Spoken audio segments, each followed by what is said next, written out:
So this is about building your own Vonk FHIR Facade. So that will be in the .NET stack. I guess you already know that because you're here. So what's the audience today? You're developers maybe architects, you have a background in .NET or are interested in it, and there will be code involved in the sheets. Or maybe even in Visual Studio. Because as we tend to say at FHIRly, work is things that you can compile. So I'm not actually doing work now. That's good. This is me. I've been 20 years at Furore and FHIRly as a developer analyst, architect in hospitals and elsewhere. And since a couple of years, I've been the lead developer of Vonk FHIR Server, which brings me here for this talk. You can reach me by email, or even better, mention me at Zulip, because then everyone can read your question and answers. So what's the agenda? We'll talk quickly about your prerequisites to work with Vonk Facade. What is it? We'll talk a bit about ASP.NET Core, because that's what it is built upon. And you should know how it works if you want to work with it. And then how is the Vonk architecture on top of that? If you know that, we'll go through a couple of components, and then we can tell you how to build a facade. There's also an exercise. I will tell you earlier than all the way at the end. And there's a sneak preview on the next version of how we do this. So for this session, it is helpful if you know anything about .NET programming, maybe even ASP.NET Core. That's a new stack by Microsoft, platform independent and a lot more friendly and faster. There will be a bit of Link, which is the query language in C#. And it's helpful if you know the FHIR RESTful API. Well, I just had a talk on that beforehand, so you all know that now. If you want to do the exercise, you need to be able to program .NET Core, which will require this list of things. You can follow the example. There's a completed example on GitHub on this link. So, what is actually a facade? It's an implementation of the FHIR RESTful API. That's a FHIR server, as you may remember from the previous session if you were here. But then as an interface to an existing backend system. So let's say you have an existing schema, a database, or maybe a web server, or whatever, that doesn't speak FHIR, and you want to have it speak FHIR. Then you put a facade in front of it to make that happen. Like that. Actually, these things in Amsterdam are not facades, they're for real. How do you start with it? And what does it comprise? Vonk FHIR Facade is essentially a set of NuGet packages that you can build your own web server with. So you build your own FHIR server using our packages. In the meantime, a fourth one has arrived, and it is about Vonk.smart, which implements support for smart scopes and authorization on those. It's Vonk FHIR R3, so we're doing this in STU3/R3, which is equivalent to us. Vonk Core is, well, just about everything you need. And Vonk Facade Relational is a bunch of helper classes to make it easier to run a facade on a relational database, which is probably often the case. I often get the question, why do I need to program this? Can I not just configure this? Well, that would be nice. We tend to see that as a growth model. We start with just programming. It gives you maximum flexibility. You can do anything you like. It is fast, compiled and null. And then we collect the common patterns that emerge from that and may provide easier ways to do those common patterns later on. Maybe by scripting or something with a mapping language or code generation, but that's for later. For now, you'll just have to program things in .NET. Of course, most of it is provided by the libraries already. So how does that work? Who here has seen the pipeline of ASP.NET Core before? There's a couple of hands. There's enough not hands to explain this. ASP.NET Core is the web framework of .NET Core, and it is built up of a series of middleware. And that's actually pretty simple, because a request comes in at the front, and each piece of middleware gets a chance to act upon it, or send it through to the next one. So it can alter the request, send it to the next, it can just answer it right away, or it can do nothing, sending it to the next, and then the final one will answer it, and you can act upon the response as well. You can also look at this as a chain of functions that act on an HTTP request, or the HTTP response on the way back.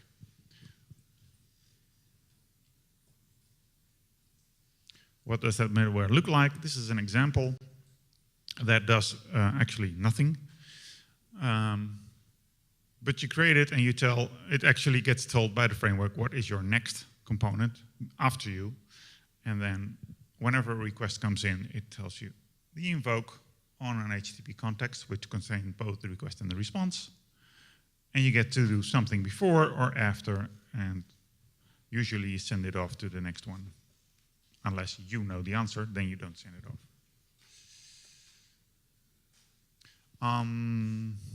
Another question, who has never heard of dependency injection before? Don't be shy, but it's a way of not creating objects that you need yourself, but having them provided by the framework. It makes it's a lot easier for unit testing, and it's a lot easier for configuration. ASP.NET Core leans heavily upon it, and so do we. We never create hardly ever create objects. Inversion of control is the part where you have it provided for you, so you leave the control up to someone else to get that. If you build any service that you need for your facade, you just have your dependencies injected in your constructor.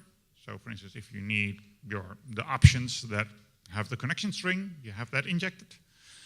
And you register every service that you need in configure services, and the dependency injection framework of ASP.NET Core will make sure that your service is instantiated with everything you need.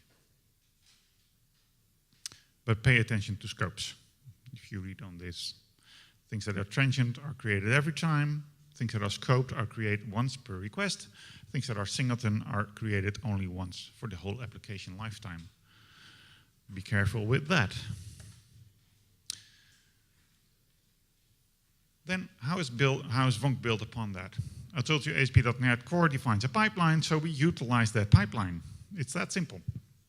You can probably also see my mouse, yes. So on the front row, there's a component that interprets the request and tells Vonk what kind of request it is. Is it a read? Is it a search? Is it a conditional create? What format is requested? What format is the body, if there is one, for instance, for a post, etc., etc. So we translate everything from the raw HTTP request to something that is much more readable in the rest of the code. We also interpret the format, and on the way out, we format it in the requested, like JSON or XML. We're able to validate input, and then if you do a read, this component will pick it up. But if you do a search, it will go all the way through to this component, and it will pick it up. If someone has seen the James talk about the Happy Server as well, they have a lot of interceptors. Essentially, Vonk is just interceptors. It's just a row of interceptors, if you want to look at it that way. Just as in normal ASP.NET Core, you have HTTP request and response. We created a Vonk request and a Vonk response.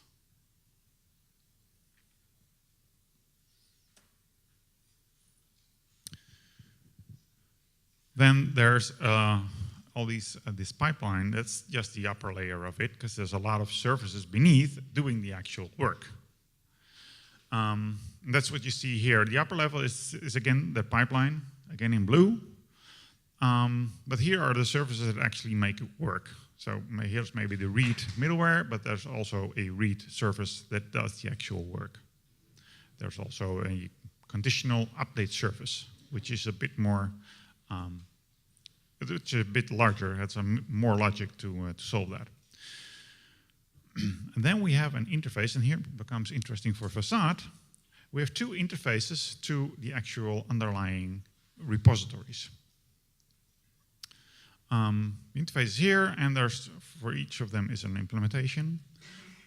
Ourselves, we don't just build Vonk Facade, we build a Vonk FHIR server ourselves that comes with storage, and we implement these same interfaces both for SQL Server, for MongoDB, and for our in-memory implementation. So we were pretty sure that the services will not limit you in, or the interfaces will not limit you in the implementation, because we can do everything with it. And then you have repositories that map queries that way and the data on the way back. That's the part you have to do, as is seen here. So you get the upper layers and you build the implementation of this these interfaces. You already probably have the lower level, because that was the whole point. You have a system that you want to expose.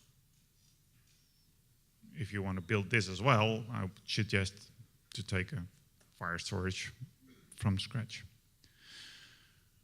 If you want to build a minimal FHIR server, it has been said in a couple of sessions, you have to provide a capability statement that tells the world what you can do, even if that is nothing else but providing a capability statement. And that is pretty much what this does. So this is enough. The startup class is the class where you configure your ASP.NET Core web server. Configure services is where you configure every service that you need, and that is then provided by the dependency injection framework. And configure is where you put things in the pipeline, in the right order, preferably. So this is all. This will get you a FHIR server. It's not very useful, but it is a FHIR server. Well, we have a couple of components to work with to make it a bit more useful. We'll start with the iVonk context, which is the counterpart to the HTTP context. So it has the request, tells you what interactions it has, like read, search, etc. Maybe there was a resource involved, if there was a post or a put, or even a transaction, which has a big bundle of things. It has arguments. So if you do a search, it will have all those arguments. If you do a read, it will contain the ID arguments. If you do a conditional update, it will have the conditions there. So basically everything you find after the question mark. And a Vonk response, and that is what we create in that middleware to send back. It has a response code, which is exactly the same as the HTTP response code. A resource to return, and it can have an operation outcome if something was wrong. Arguments can come from anywhere. They can come from the path, so everything after the question mark, it can, or the query strings after the question mark, it can come from the path, because if you query for /patient/ID, then we typically have two search parameters, and then _type and _ID. And they can also be form variables, for example, with a search with a post method, which is also allowed.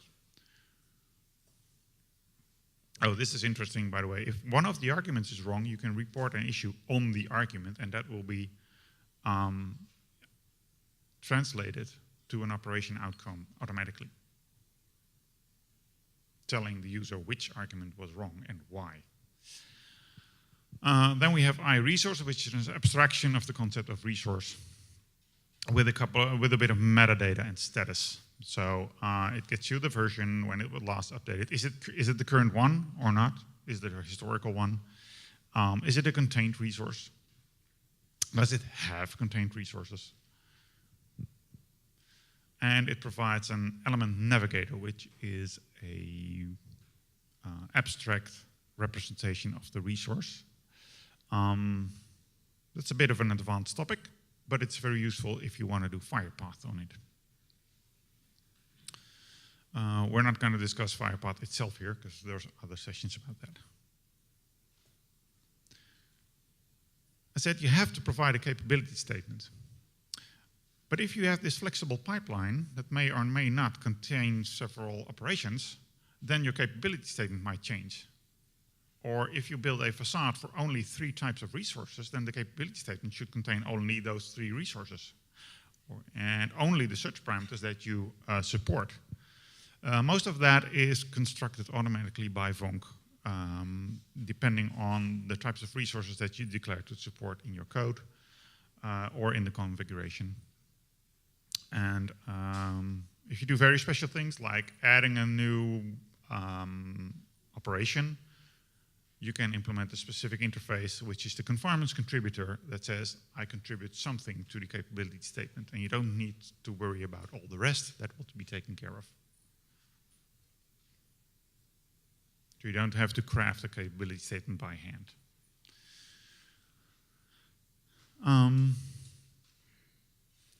So now you want to do something useful.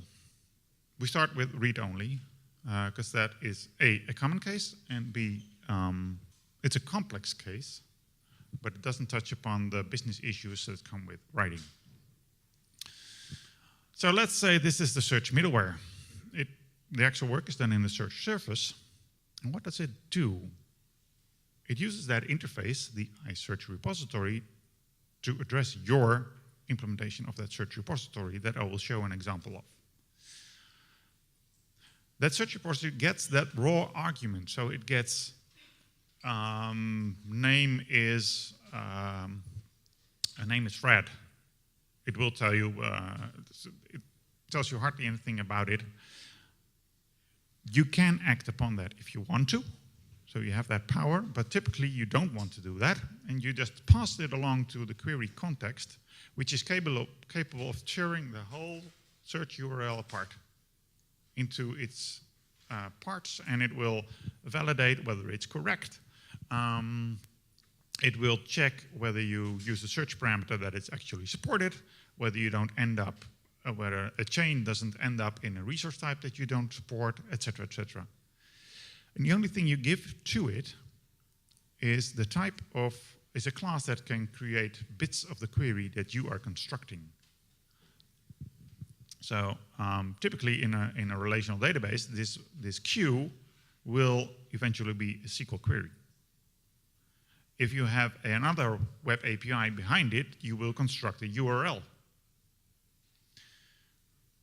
And to do that, you provide it with a query factory that can translate all the bits and pieces that the query context gets out of that, out of those arguments, into bits and pieces of the query and combine them. This is very abstract, so we will see some examples. As I saw, the arguments, you get the raw arguments. It's also interesting if you want to support an argument that's not an official search parameter and you didn't bother to create one, because that's also possible in Vonk. Then you can still handle it here, because the query context will then not understand it because it's not a defined search parameter, but you can still check it. And usually you relay it, so we go over the separate steps here again. So Vonk finds out what's to query for example, on the ID or on a value or a name, and it tells you what type of search parameter it is. It tells you the modifiers on the search parameter. It tells you the upper operator, because a quantity can be bigger than or greater than or less than. A URI can be below or above, all those kinds of things. It will translate all that from the query string. And you control how you query, because we don't know what the backend is, so we don't know how to query that. And specifically for relational, we have a couple of helper classes to make this a little bit easier, using Entity Framework Core. Entity Framework is the ORM tool included in .NET Core. And Link. makes it easy to state queries in C#. So if you implement iSearch repository, what do you implement? Well, it has exactly one method, and it's called search, surprisingly. In this case, we are one layer down. The normal search will only get the arguments and the search options. Search options are things like, am I allowed to see non-current resources? Am I allowed to see contained resources, etc.? And the argument collection is what we talked about before. That's the arguments you got in. In this case, the Vonk Facade relational assumes that your repository is not capable of querying across a couple of resource types at the same time. It's something that Vonk FHIR server can do, but typically a facade cannot. So it will check whether there's exactly one resource type that's being queried, and you get that as the first parameter. And if it's patient, we said, well, let's go search patient. That looks like this. Here's that query context I told you about. And you tell it to create a query with my query factory. And the patient query factory will create entity framework core queries on the patient type. It needs the database context. That's an entity framework core concept. And it gives you the arguments and the options. So you relay the argument and the options to the query context. And it will find out. We created a placeholder for the results. And first we do a count. And if there's no results, there's no point in getting them. So if there are results, then we actually execute the query and get a list of the results. Everything is done asynchronously, so other requests can come in the meantime and be handled while we wait for the database. And then for each result, the VC patient, we call this for, the case is about vital signs, that's VC. And so this is in the model of the database, and then we say map that using our resource mapper that we also implemented. I will show it in a minute, and map that patient to a resource. We bundle that up into a search result. So we only give it the list and something called the page size of the query, because that's the underscore count you gave, and how many results there were in total.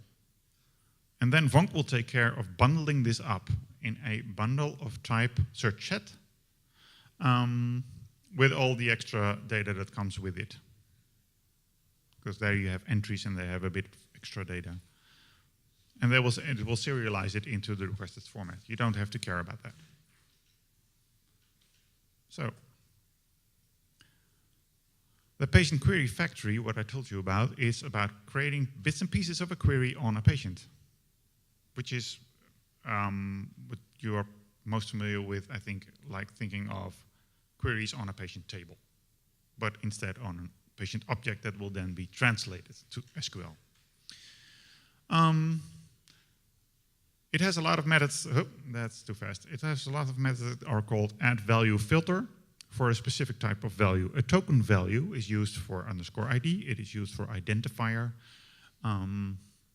It is used for code. It's essentially everything with a system and a value.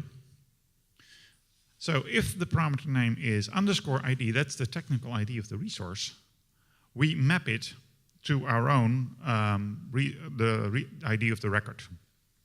But first we check whether this is actually an integer, because we know that our records are numbered with integers, and we have to check whether that is correct. If it's not, we just throw an argument exception. What will then happen? Vonk will not fail. It will turn the argument exception into an issue in the operation outcome and return that to the caller in his specified format.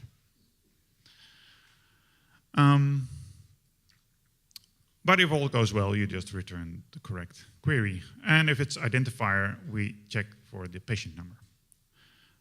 you should check, for brevity, I didn't include it, but you should check for modifiers here. I will not talk about all the modifiers in FHIR, but. And then the final piece is to map the patient back from something in our database to a resource. And it's as simple as create a new patient. This is code that is in the FHIR Net API as well. And you just get the data out of here and put it in that patient and then return it. That's it.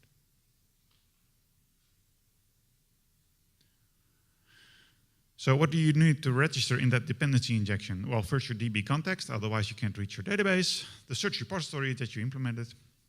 The change repository, if you use that for writing. And the resource mapper that we just saw. It's one thing I forget is, no, it's not, the query factories are actually created, so you don't need to register them. Now the fun part begins.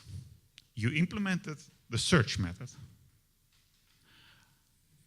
Then you can first read, because you implemented the _ID parameter, and reading is done with the ID. So that's covered. You can do version read if you have versions, but you should implement the version parameter.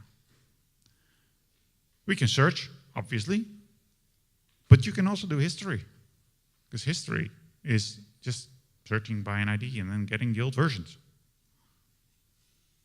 If you implement a change parameter, for instance, observation.patient, which points to the patient the observation is about, you can then search on it, but you can also use it for includes and ref includes without extra code.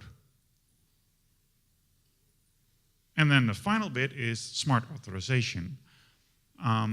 What Vonk does is the authorization that's based on the scopes in Sparn on FHIR. That's a whole different topic. But it will, in the end, translate it to query parameters. So if you implement those parameters, this will come for free. Actually, we have a customer that already did a facade, and he was able to add the smart implementation in front of it without changing his facade. Then, for change, we have the iChange repository. So there's only two interfaces, the search and the change, and it does create, update, and delete. And if you do create, update, and delete, and if you do searching, then together that will enable the conditional create, update, and delete. You don't have to implement that separately. I did not mention transactions. Transactions are a way of defining a whole lot of interactions with the FHIR server in one bundle. You get that for free. We just set the transaction apart. The only thing you may have to do is implement something that starts the transaction and then commits it afterwards, because we don't know how to address your database. If you have a web API or a MongoDB database of an older version that's not capable of transactions, you cannot do this. You can only do batches. So we had a minimal service. We had something that did nothing. You can also add validation. You don't need to implement anything for that, because that's built into the FHIR server. So you can now call $validate and validate a resource. For a read-only server, we're gonna get together all those pieces that we defined. So you override the search repository, you create the query factory, and you write that mapper from your model to FHIR, and you add a couple of services. And then you're done, it will work.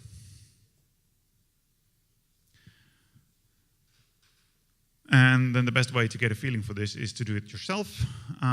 This is the link I provided earlier below here, and here's the documentation on how to do that. And you can also find me or one of my colleagues at the developer table to see how this works. And let's see where we are in time. We have 10 minutes left, that's perfectly. First of all, I will show you what this looks like now it's ready. So, if we add the search and the read, it will look like this. Is this readable or should I enlarge it? It's okay? So we added the search services, the read services. Services we created ourselves are behind this. And we say, no, we're not going to do everything. We just do patients and observation because that's the only thing we have in the database. We allow for validating instances. That means I can validate a resource that's in my database. It should be valid. And we can validate things that come from outside. This includes the capability of Vonk to pre-validate anything that comes in. So if you post a resource, you can configure Vonk to validate it before it comes in. And if it's not valid, it will be rejected. And then here we set up the pipeline accordingly with the middleware handling those services. So that's what it looks like. Just to quickly show you that it actually works, I published it to a directory and I can run it here. This will talk to a database with a patient table and a blood pressure table that is not in a FHIR format, but with the mapping I showed you earlier. So now it's running, and we can issue queries against that. That's hard with only one hand. Waiting, and there's the response. Yes, I'm happy because /metadata asks for the capability statement, and there we go. It tells you anything about it. It has meta information. It has where it's licensed to. Oh yeah, that's the thing. You need a license for Vonk. And the rest part tells you, oh yeah, I do observation, and I implemented the subjects parameter, and I implemented the patient resource, and oh, I can do ref include on that subject. Yeah, I didn't put that in the code. It found that out on itself. So, and then patient identifier is supported, etc. Of course, _ID, _format, that's handled for you. You even have reverse change with has, they will also be supported. So there you go, it works. And we can query things like this, which says, give me the patient with this identifier. No, don't believe me for the word of it. And it works. We get the patient with identifier. And as promised, we can also do things like this. Get observations of the patient with this identifier and then include that patient in the search results.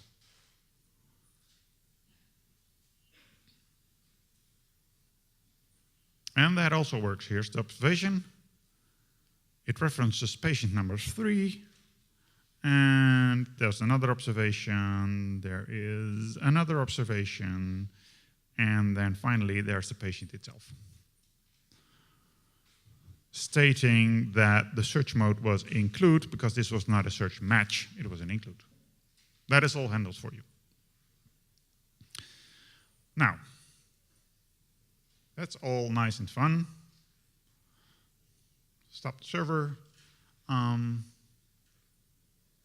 That's not the right one. That's the right one. A sneak preview, we're building a new, the next version. We're constantly building new versions.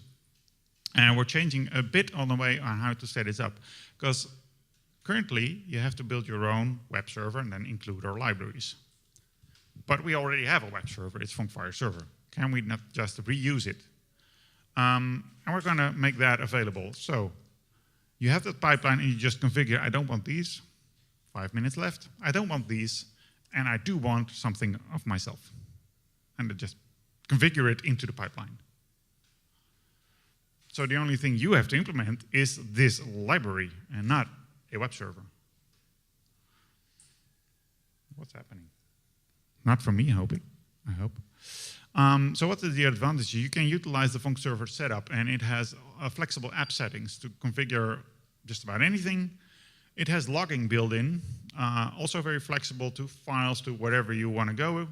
It has application insights if you're on Azure. It arranges all the dependency injections for you, so you can just focus on that mapping and on your own logic.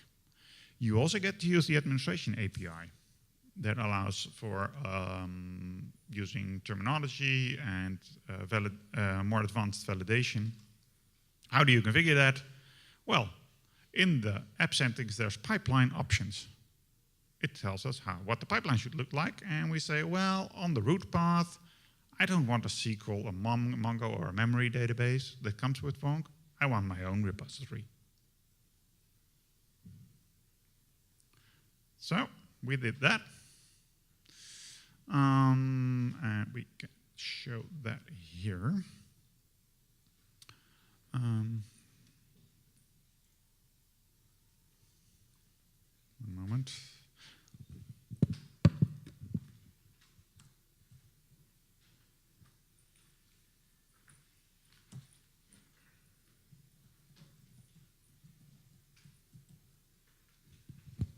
As you will see, I will now start the Vonk server DLL. So I start the full Vonk server, and what you also can see here, this is the directory where it's in. One up and then one down. This directory is basically what you get when you download the Vonk binaries. And the only thing is we have a plugins directory, which contains our repository, and we change the app settings. That's the only thing we did to it. And now we run it. First of all, it runs. That's good.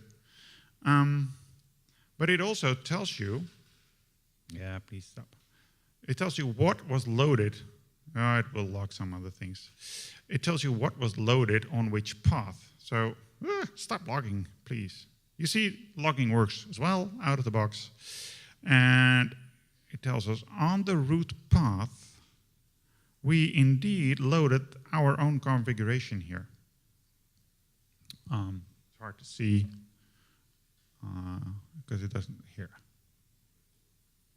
On the administration part down here, it's not loaded because we're not doing administration. We're not doing structure definitions and thread parameters. We can store all of that. So that's not used. Does it work? Well, I hope so. It's on another port, so I will use these requests. Again, I will request the metadata. That's always the first test to see whether your server is running. If it returns metadata, you're a long way there. Well, there's a response. That's good. And it's basically the same as it should be. And we can also just do the normal queries that we were already capable of doing. It just tells me that I cannot sort because Vonk by default sorts on the last updated, and we did not implement last updated as a search parameter. So we could add that and make sort happening. So that's the details. This is a preview. This is still under development, but I thought it was nice for you to see already. So this way you just have to create the DLL with the mapping and the querying and not a complete web server. That's about its time, I think. So is there any final question? We have 1 minute left. Is there any, as far as authentication is concerned, is that part of the system, or do you handle that separately and it's not really part of the system? We don't handle authentication. We assume there's an identity server to do that, who knows the users. We do the authorization. So if you enable the smart middleware, it will require you to have an OAuth token. Yes? What about, so in the query string parameter right here, you have subject, patient ID, blah, blah. What if, how do you guarantee the scope of the user that it's coming? With the Smart on Fire token. That would be perfect. What if it's, but what if, so how do I guarantee that so that somebody's not URL hacking and getting different users, so just going in and putting in, changing the scope and getting. Yeah, that's why you should enforce the scope by an OAuth token. That should not be changed by someone else. And if Vonk gets that, it will evaluate that token on every level of the query. Maybe, so you may have permission to read that, but you may not. So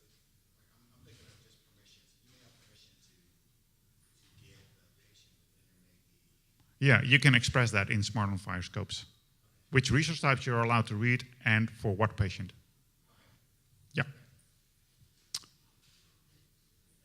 there a way to run multiple FHIR versions side by side? Is there a way to run multiple versions side by side? Well, currently Vonk is only SU3, so the answer is no. If I want to support 3, but some older clients using 2, I don't want to turn them off. I want to support Yeah. 2 and 3. As soon as 4 comes out, we will start supporting that. And you will be able to run that side by side.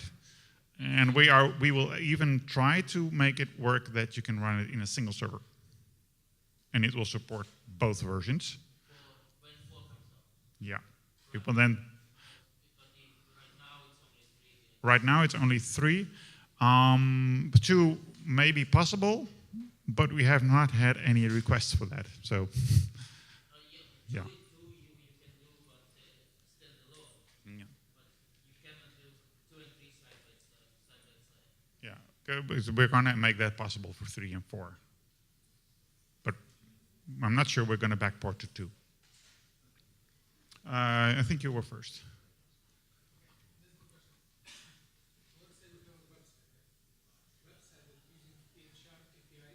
Yes.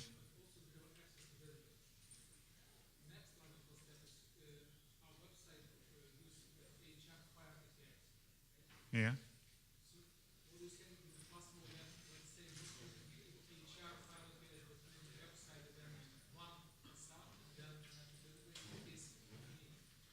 Yeah, especially if the EHR is if the EHR's FHIR interface is not complete. Yeah, but I'm not sure every EHR will allow you to implement a facade on top of it. But that's politics of the EHR.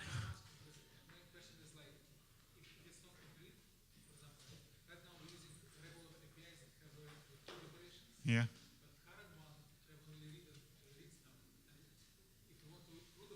Mm-hmm.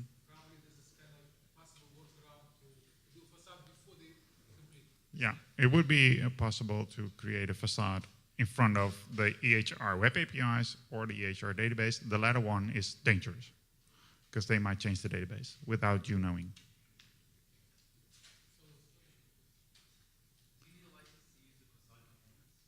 Yes, Vonk is licensed, and you need the same license for whatever way you want to use it.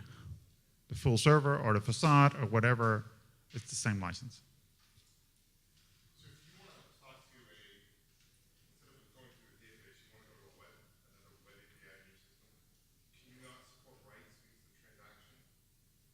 You could support writes, but you cannot support a transaction of multiple writes.